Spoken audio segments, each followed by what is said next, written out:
Grant Norsworthy with morethanmusicmentor.com, joined on this occasion by David Lim, audio engineer extraordinaire. G'day, David. Hey, how are you? Really, really well. Hey, we've been talking about monitors in some of our videos, and really this whole thing of monitoring or having sound coming back to the musicians and the singers that they can use to monitor or assess their own sound breaks into two main categories, doesn't it? There's the open speaker wedges that have been around for a long time, and then there's an alternative, right? Yeah, in-ear monitoring, which is just wearing some kind of headphones with instead of using a speaker.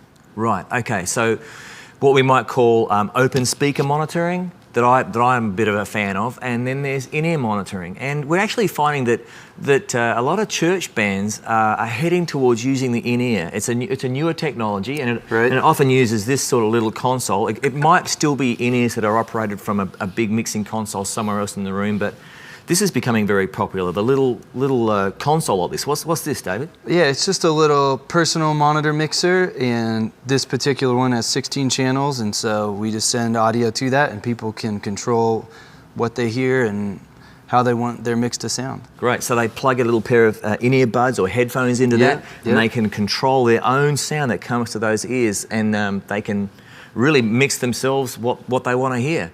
And open wedges generally, I mean, even though open wedges can be linked up to something like that, and there's even that technology of having iPhones with apps that you can control monitors from your phone or your iPad. But generally speaking, and let's say traditionally, these open wedge speakers are operated by someone who's at a console beside stage or maybe way out there somewhere. Usually. Yeah. And so there's some benefits to each system, and I think some costs as well. Absolutely. I know you like these in-ear monitors, and I certainly see the place for them as well, especially in big auditoriums. But I'm seeing even like smaller churches, small congregations, small bands, small PA, they're still sometimes resorting to this. And I can see why that sometimes is the best way to go. But why don't you tell us some of the good things about these? Probably the biggest benefit, especially to having your own mixer, is you don't have to stop to tell the audio engineer, the sound guy, what you want when you need it, whether it's during rehearsal when you're trying to finish a song, or even during the service when everything changes because people come in and all of a sudden you can't hear yourself. You can just do it. And then as an engineer, it can be a lot easier when your band is in-ear monitors because the stage volume is a lot less. Right, and this touches on something that we've covered in some of the other videos, but this idea of the stage volume becoming so much that it, in a sense, invades the room volume, and it makes the front of house engineer, the audio engineer job out there impossible because they lose control because the stage is so loud.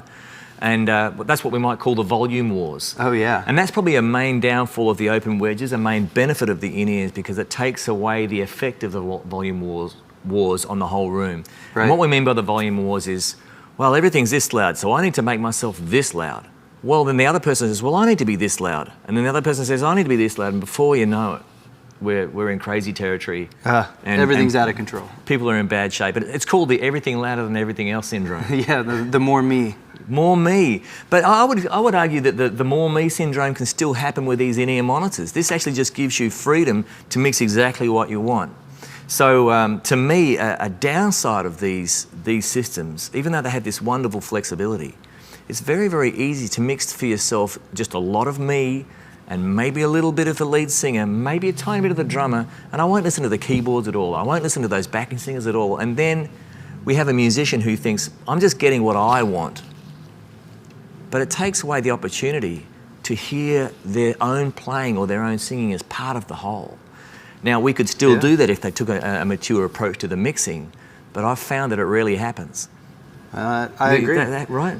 And I think if you can hear everyone else, then it really just ends up helping the church worship, the engineer mix, and because you'll play better, you'll have more of a sense of what's happening in the room and with the band, and ultimately, it's a little more humbling, probably. Yeah, I like what you're saying there because I would even go so far as to say that we who are on a platform, if we're given that privilege and that opportunity, we have a chance to show to the church, in a sense, what church is supposed to be about. Yeah. And this body of believers, this community of people who are making sacrifices, making compromises, making choices that are selfless for the benefit of the whole community.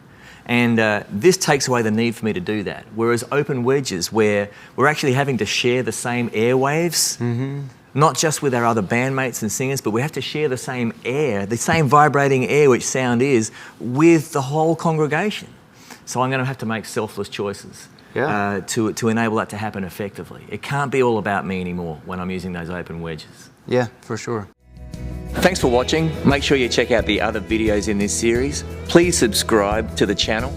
And hey, if you want to find out some more information about More Than Music Mentor, to arrange your own consultation or even have me visit for an on-site consultation and training, please go to the website and contact us through morethanmusicmentor.com.